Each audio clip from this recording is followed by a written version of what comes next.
Alam mo ba kung paano nasakop ng mga Japanese ang Pilipinas? Tara, balik tanaw tayo sa kasaysayan. December 8, 1941, isang araw lang matapos ang pag-atake sa Pearl Harbor, binomba rin ng mga Japanese ang Pilipinas.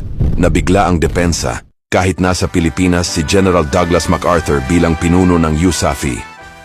Parang kidlat ang pagsalakay ng mga Japanese sa pamumuno ni General Masaharu Homma.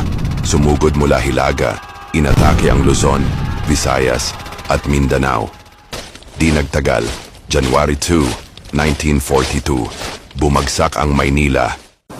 Dahil sa panganib, pinalikas si Pangulong Manuel L. Quezon papuntang Corregidor, tapos sa Australia.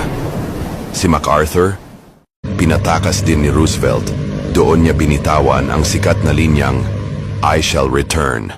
Nagtagal pa ang labanan sa Bataan at Corregidor, pero Abril at Mayo 1942, tuluyang bumagsak ang depensa at nagsimula ang madugong pananakop ng mga Japanese.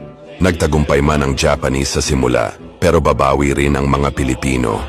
Gusto mo bang malaman kung paano sila lumaban?